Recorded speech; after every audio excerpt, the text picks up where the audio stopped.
နံပါတ်တန်ဖျားခေါ်ဝါဆာကိကိုဘယ်လိုသွားမလဲဘယ်လိုင်းကားလေးရောက်လဲလို့လာမေးထားတဲ့သူတွေကျွန်တော်လိုင်းညွှန်ပေးပါမယ်ကျွန်တော်တော့ခဏရောက်ဖြစ်တဲ့ဝါဆာကိကြတော့လိုင်းကားနဲ့ရောဆက်လေးနဲ့ရောလာလို့ရပါတယ်ဓမောပကပီဘက်ကသူတွေပြီးပတုံနန်းတို့အဆူတို့နာနာတို့ဘက်ကသူတွေစင်တော့ဆက်လေးနဲ့လာလို့ရတယ်တစ်ဆက်တည်းရောက်ပါတယ်ပေါ့နော်ဝါဆာကိလို့ပြောလိုက်ရင်ကိတ်ဆုံရောက်ရင်ဒီမှာလမ်းလျှောက်ပြီးဝင်သွားလို့ရပါတယ်ကြောင်းထဲကိုလိုင်းကားနေနဲ့ကြတော့ဒီနာတစ်ဝိုက်ကိုရောက်တဲ့လိုင်းကားတွေကဒီမိုကရေစီမှတ်တိုင်တို့ခောက်ဆန်တို့နဲ့လည်းနီးတယ်ပြီးရင်ဒီဝါဆာကိရှေ့ထိလည်းရောက်ပါတယ်လိုင်းကားတွေကဒီနာတစ်ဝိုက်ကိုရောက်တဲ့လိုင်းကားနံပါတ်တွေကဒီမှာကျွန်တော်အပေါ်မှာရေးထားပေးပါတယ်ကိုနေတဲ့နေရာနေတော့သွားခက်တယ်ဆိုရင်ဒီမှာလိုင်းကားစီးနီးဗီဒီယိုလေးကိုကျွန်တော်အပေါ်မှာလက်လေးချထားပေးပါမယ်အဲဒီတော့သွားလောက်ဆန်းကြည့်လိုက်ရပါတယ်ကိုနေတဲ့နေရာကို location ဖွင့်ပြီးတော့လောက်ဆန်းကြည့်ပါ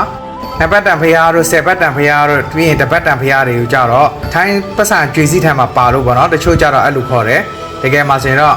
နံပါတ်တန်ဖျားစီတွေကတော့ဒီ WhatsApp လို့ခေါ်တယ်ထိုင်းလိုကြတော့ Wat Phokha Thong လို့ခေါ်ပါတယ်ပေါ့နော်အင်္ဂလိပ်လိုကြတော့ The Golden Mouth လို့ခေါ်တယ်မြန်မာတွေကြတော့ရွှေတောင်ဖျားလို့လည်းခေါ်ပါတယ်ဒီဇေတီရဲ့ပေါ်မှာကြတော့သင်္ကန်းတွေကောင်းလောင်းတွေလည်းကတ်လူလို့ရပါတယ်ဒီပြီးရင်3ဘတ်ပတ်ပြီးတော့အတိတ်ထိုင်လှုပ်လို့ရပါတယ်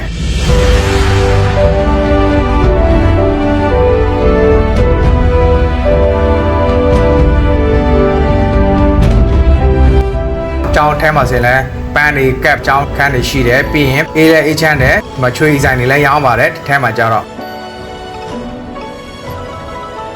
ကျောင်းရဲ့အောက်ဆုံးမှာကြတော့ကြောက်ကူပုံစံလိုမျိုးအဲမှာဖျားတွေရှိပါတယ်ဖျားစင်တူတော်တွေရှိပါတယ်ပြီးရင်ဒီနားမှာဆိုရင်ဆိုင်တွေကဖေးဆိုင်တွေအင်ဂျီဆိုင်တွေလည်းရောင်းပါတယ်အပေါ်မှာကြတော့အပေါ်ကနေမြင်ရတဲ့မြင်ကွင်းကအရန်ကိုလည်းလှပါတယ်ညနေဘက်ဆိုရင်တော့ပို့ပြီးတော့လှပါတယ်ဖွင့်တာကတော့မနက်9:00 နာရီနေည9:00 နာရီထိဖွင့်ပါတယ်ဒါမေးထားတာများလို့ကျွန်တော်ဗီဒီယိုနဲ့ပြန်ပြီးတော့လုပ်ပေးလိုက်ပါတယ်နောက်ဗီဒီယိုတွေမှာပြန်ဆောင်ကြမယ်ဘိုင်